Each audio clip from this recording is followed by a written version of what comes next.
This is not just another border clash.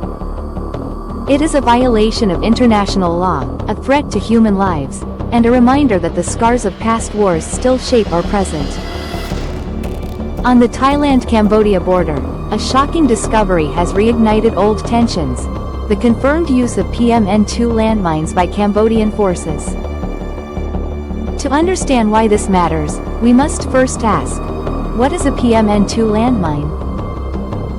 Why is its use so dangerous? And why does it represent a direct violation of the Ottawa Convention, a treaty designed to end the suffering caused by these silent killers? The PMN-2 is not just a weapon, it is a relic of Cold War brutality. Designed by the Soviet Union, this anti-personnel mine is infamous for its power to maim rather than kill. Its casing is made of plastic, making it difficult to detect. Its explosive charge is powerful enough to rip apart a human foot or leg. For decades, it has been nicknamed the butterfly of death, a device that does not distinguish between soldier and child, between battlefield and village path. In 1997, the world came together in Ottawa, Canada. More than 160 nations signed the Mine Ban Treaty, committing to eliminate anti-personnel mines forever.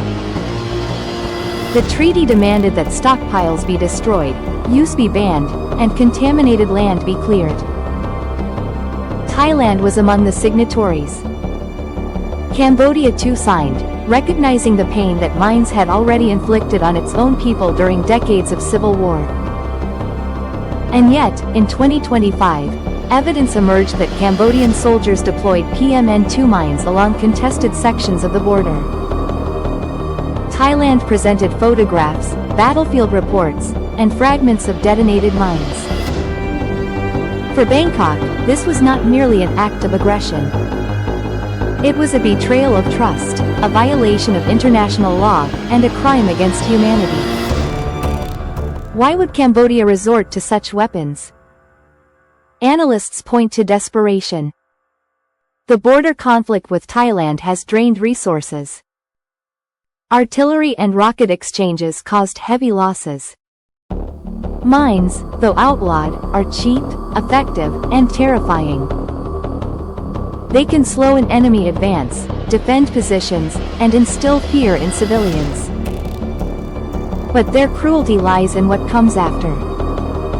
Long after soldiers leave, the mines remain, buried in fields, forests, and roadsides.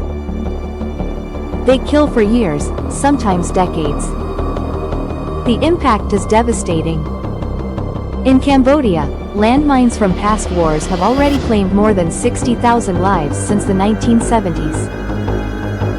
Thousands more live with amputations, scars, and trauma. Entire villages were abandoned because fields became death traps. Now, by using PMN-2 mines again, Cambodia risks repeating this tragedy, not only for its own citizens, but for Thai communities along the frontier. Thailand has taken the matter to the international stage. Officials accuse Cambodia of violating the Ottawa Convention and undermining global norms. The United Nations has been briefed. ASEAN, already struggling to mediate the broader border war, faces new pressure to respond. Humanitarian groups, including the International Campaign to Ban Landmines, have condemned the action, warning of catastrophic consequences for civilians. But beyond treaties and diplomacy lies the human story. Picture a farmer returning to his rice field after the fighting ends. He steps onto soil that looks harmless but hides a deadly device. One wrong step, and his life is forever changed. Children playing in the woods, families walking to markets, monks on their way to temples. Anyone can become a victim. This is the indiscriminate cruelty of landmines. The use of PMN-2 mines has reignited anger inside Thailand. Nationalist voices demand a strong response. Some call for retaliation, others for diplomatic isolation of Cambodia. But cooler heads warn that escalation could turn a tragic violation into a full-scale regional crisis. The challenge now is how to hold Cambodia accountable without plunging Southeast Asia deeper into conflict. This is not the first time the Ottawa Convention has been tested. Over the past 2 decades, cases of non-compliance have been rare but significant. In every instance, global outrage has been clear. Because at its heart, the treaty is more than a legal document. It is a moral commitment, a promise to future generations that war will no longer poison the soil beneath their feet. The current crisis forces us to confront difficult questions. What good are treaties if they can be violated without consequence?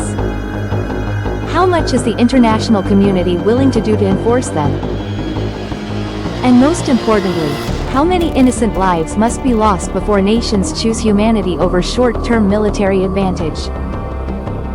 For Thailand, the discovery of PMN-2 mines is a call to action. For Cambodia, it is a moment of reckoning. And for the world, it is a reminder that the fight against landmines is far from over. The border may one day be quiet. The soldiers may one day withdraw. But if mines remain in the ground, the war never truly ends. This is the tragedy of landmines.